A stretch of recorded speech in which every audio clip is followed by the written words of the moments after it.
Hi everyone, this is my week 8 video. I can't believe that we're already a quarter of the way done with our field placements. It feels crazy. It's flying by pretty fast for me, which is good. I am at about 140 hours or so, maybe a little bit less. So, like I said, things are moving along and, I'm really happy with my placement. It's challenging, definitely at times, but I feel like I'm learning a lot and I feel like I'm really supported with my supervisor there. She's really great and really helpful. There's also, like I said, I'm with 2 other interns, so I get to learn from them as well. I'm keeping up with my caseload. I actually had my field visit last week and it went really well, so I was happy about that. And to hear the positive feedback that my supervisor had for me was definitely reassuring. I think I have 9 students that I see on a weekly basis, and then with crisis, I have crisis available for crisis if anything ever comes up in the meantime. And then I also help out with the groups, and I have one group on Friday with a couple of boys with poor social skills, so I've been working on social skills with them. I'm just really enjoying it. All the kids are different. All the cases are completely different. I have one boy who is 13 and he's failing all of his classes and he's rarely coming to school. And we've tried contacting his mom and she's really not interested. She thinks that we need to figure it out and it's the school's problem and she can't be bothered because she's busy working. So we're actually talking about maybe filing a neglect case against her. So I'll keep you posted with that. But because our hands are kind of tied because we're trying to come up with plans for him, and we're available to help him with makeup work and encouraging him, but he just refuses to do the work and he's quickly falling behind. I mean, he has like a 38 in one of his classes, a couple 50s.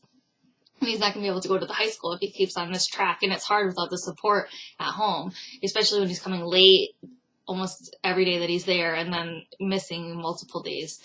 Another option we have is sending him to the juvenile truancy board in Connecticut too. What I kind of want to talk about this week was confidentiality. For my ethics presentation, I've decided to kind of focus on privacy and confidentiality issues because we've actually dealt with them a little bit or a couple times the past week or so. And what I find is working with kids, especially, they're really concerned about what we're going to tell their parents. And so they're afraid to disclose some information to us because they feel like we're going to go back and tell their parents. In my experience at the hospital, we don't really go report much to the parents. We encourage the kids to share things with the parents, but aside from safety concerns and things like that, we don't really repeat a lot of what they tell us. And it seems really different at the school.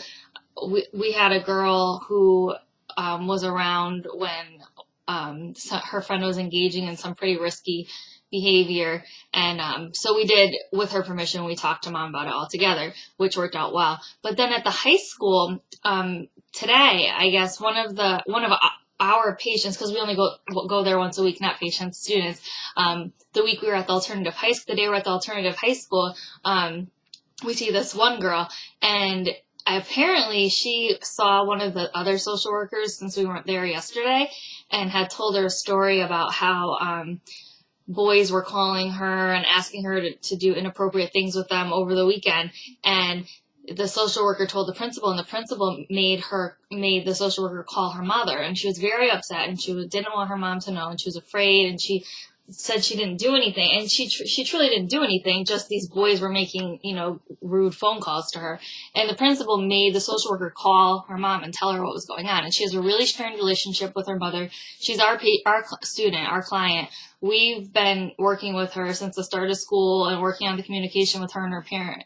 So I kind of felt like that wasn't really appropriate, and the girl was begging her not to call, and the social worker called anyway. And I kind of felt like that was a breach of confidentiality because she wasn't in any danger. It wasn't a safety issue. It wasn't really relevant. She was just venting about how she was annoyed over the weekend, and I didn't really like that. I didn't really think that was fair. I think that probably broke a lot of trust, and I fear that now she's not going to trust talking to myself and my supervisor anymore.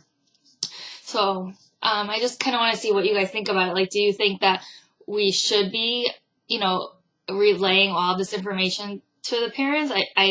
In my opinion, that's a violation of ethics, and that's why I chose to do my my report on my presentation on privacy and confidentiality, because even though they're kids, I think they still should have some rights to privacy, as long as they're not in any danger or any jeopardy, or, it's not a safety concern. So I'll be interested to do some more research and find out exactly what is necessary to be reported and what's not, but I also look forward to your feedback. Thank you. Have a good week.